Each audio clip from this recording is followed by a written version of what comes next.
Alright, let's get started. You're going to need a hickory handled sledge.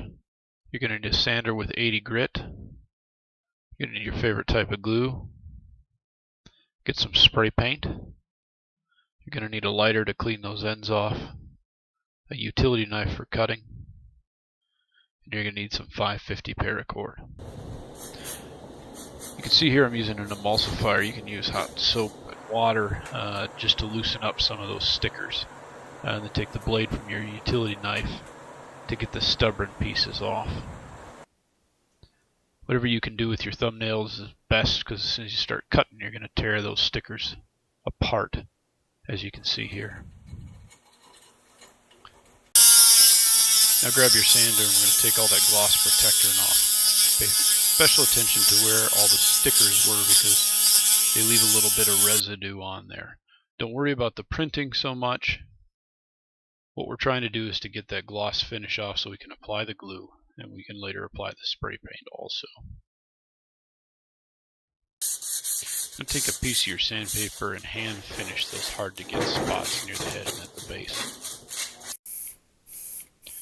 Once you're done sanding and you've wiped off the dust from sanding, go ahead and grab your can of spray paint. And what we're going to do is put on 2 quick coats of spray paint on the entire hammer. You can see here that I'm skipping the parts where the paracord handholds are going to be. As soon as you're finished with the first coat, just give it a matter of a few seconds and you can apply the second coat. Then you can let it dry for about 15 minutes, tip it over on its side. Now we're going to apply the Gorilla Glue. So go ahead and make a 4-inch, about 1/4 thick line of glue, and then you're going to take your finger and you're going to spread it evenly throughout the handle, about 4 inches from the top of the head. This is where it's handy to have a wet cloth with you so that you can get some of that residual glue off your hand. It is going to get dirty. Give a 1-inch tail to your handle and then make sure that's firmly in place before you start wrapping the paracord around. Slowly get the first swath in and then it'll go pretty quick. As you can see here, I'm taking my free hand to make sure that there's no slack in that rope, and then with my other hand I'm just turning it, the handle itself.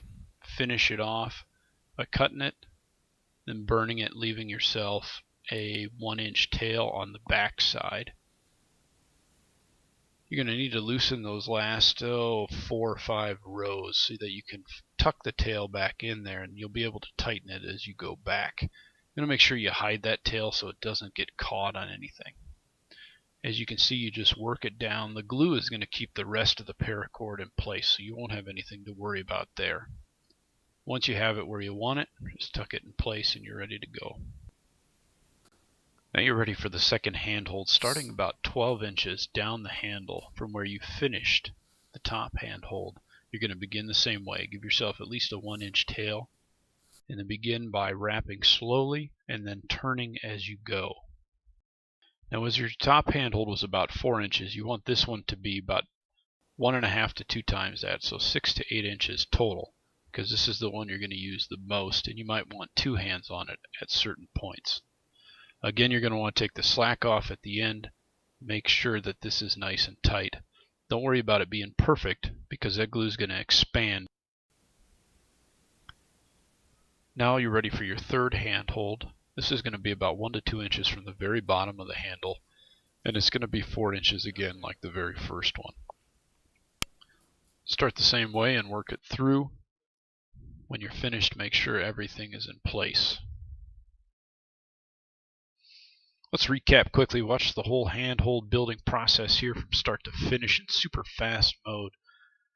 This process hasn't really changed too much since the Viking Age. Obviously they didn't have Gorilla Glue and Paracord, but they would have used a tallow glue and some sort of animal fiber like leather to build those handles up.